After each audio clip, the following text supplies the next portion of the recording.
नमस्कार दोस्तों, आज मैं आपके लिए एक नई कहानी के साथ आई हूँ जिसका शीर्षक है मेरी भाभी। उर्मिला अपनी बेटी नंदिनी से, देख ले तेरे भाई को, जब से शादी हुई है किचन में ही नजर आता है। पहले तो एक गिलास पानी भी खुद से नहीं लिया जाता था, अब तो दिन भर रसोई में ही लगा रहता है। जाने क्या जादू किया है तेरी भाभी ने। आज माँ के कहे यह शब्द मुझे बार बार याद आ रहे थे।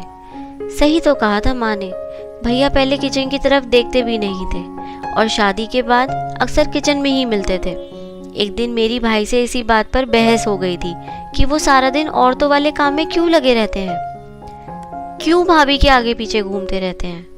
ऑफिस से आने के बाद और जाने से पहले दोनों ही समय भाभी की मदद करते हुए दिखाई देते हैं। नहीं जानती थी क्यों भाभी उन्हें सब काम में लगाती रहती हैं, लेकिन ये बात भाभी जानती थी। शायद इसीलिए उन्होंने भैया को किचन के काम सिखा दिए थे। अब भैया ने मजबूरी में सीखे थे या फिर प्रेम से, वह तो भाभी जाने और भैया जाने।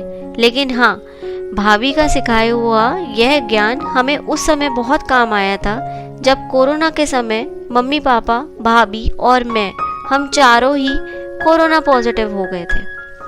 उस वक्त भैया ने ही घर संभाला।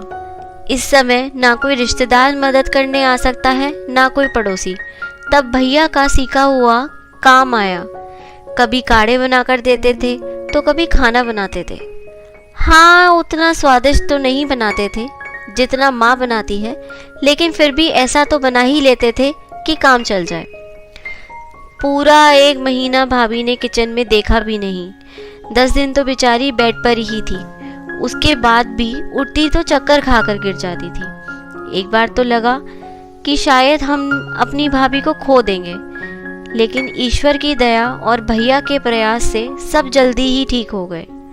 हाँ, रिकवरी में बहुत समय लगा, लेकिन फिर भी अगर समय पर दवाइयाँ, दूध, काढ़े न मिलते तो जाने हमारा क्या होता। आजकल लड़के और लड़की में कोई फर्क नहीं है। घर का काम दोनों को ही सीखना बहुत ज़रूरी है। अगर आप भी इस तरह का भेदभाव रखते हैं तो आज ही अपनी सोच बदलें।